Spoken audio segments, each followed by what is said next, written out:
नमस्कार, मैं हूं मुनीश देवगन। पाकिस्तान के बुरे दिन शुरू हो चुके हैं। दुनिया में दहशतगर्दी मचाने वाला पाकिस्तान बुरी तरह घिर चुका है। 6-7 मई की दरमियानी रात में भारत ने ऑपरेशन सिंदूर को अंजाम देते हुए पाकिस्तान में 9 आतंकी ठिकानों को तबाह कर दिया था। इसमें मसूद अजहर के 10 परिवार वाले और 4 करीबी भी ढेर हो गए थे। अगले ही दिन यानी आज सुबह लाहौर और कराची समेत पाकिस्तान के अलग अलग शहरों में धमाकों की खबरें आने लगी।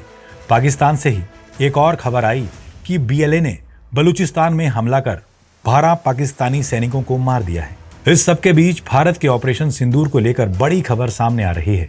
ऑपरेशन सिंदूर में आतंकी रऊफ अजहर की मौत हो गई है। Rauf Azhar IC-814 plane hijack, जिसे कंधार प्लेन हाईजैक के नाम से जाना जाता है, उसका मास्टरमाइंड था। 24 दिसंबर 1999 को इंडियन एयरलाइंस की फ्लाइट को नेपाल की राजधानी काठमांडू से दिल्ली ले जाया जा रहा था। उसे 5 नकाबपोश आतंकवादियों ने हाईजैक कर लिया। विमान में 176 यात्री और 15 क्रू मेंबर सवार थे। यह भारतीय इतिहास की सबसे लंबी और भयावह हाईजैक घटनाओं में से एक है, जो 7 दिनों तक चली थी। हाईजैकर्स विमान को अमृतसर, लाहौर, दुबई और अंत में अफगानिस्तान के कंधार ले गए, जहां उस समय तालिबान का शासन था। यात्रियों की रिहाई के बदले आतंकियों ने मसूद अजहर समेत 3 आतंकियों की रिहाई की मांग की थी, जिसके बाद भारत सरकार ने मसूद अजहर और उमर शेख को छोड़ने का फैसला किया। 1999 में डोवाल आईबी में स्पेशल डायरेक्टर की हैसियत से काम कर रहे थे। डोवाल के पास कश्मीर में काउंटर टेररिज्म से लड़ने का तजुर्बा था, लिहाजा सरकार ने उन्हें खास तौर पर बंधकों को छुड़ाने की जिम्मेदारी सौंपी। मसूद अजहर उस वक्त तो छूट गया, लेकिन अब उसका राइट हैंड रऊफ अजहर भारत की एयर स्ट्राइक में मारा गया है। रऊफ ने अपने भाई मसूद अजहर को भारतीय जेल से छुड़ाने के लिए हरकतुल मुजाहिदीन और ISI के साथ मिलकर हाईजैक की साजिश रची थी।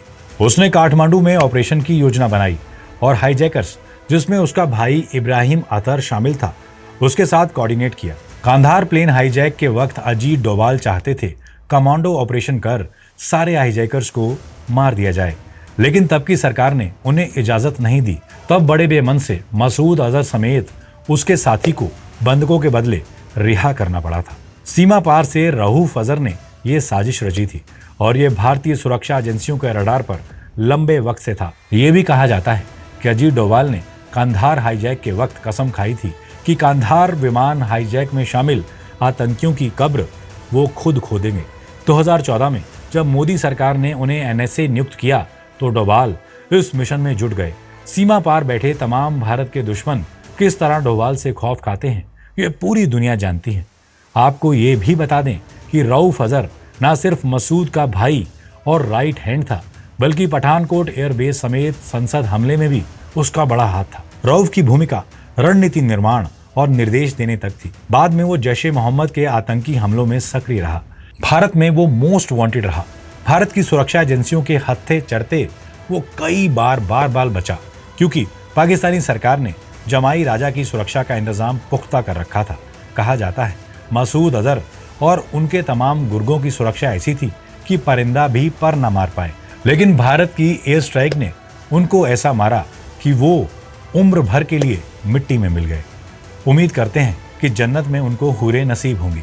भारत ने एयर स्ट्राइक के लिए हाफिज सईद के गढ़ मुरिदके के साथ मसूद अजहर के गढ़ बहावलपुर को भी चुना था।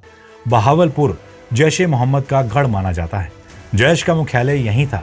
यहीं से आतंकी गतिविधियों को चलाया जाता था।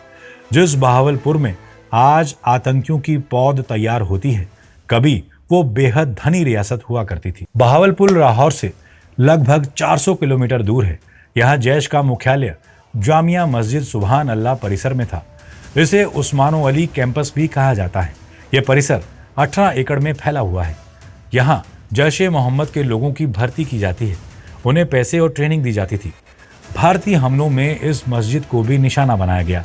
जैश का संस्थापक मौलाना मसूद अजहर बहावलपुर का रहने वाला है। आतंकी गुट जैश-ए-मोहम्मद के चीफ मौलाना मसूद अजहर ने खुद कहा है कि भारत के मिसाइल हमले में उसके परिवार और दोस्तों की मौत हो गई है।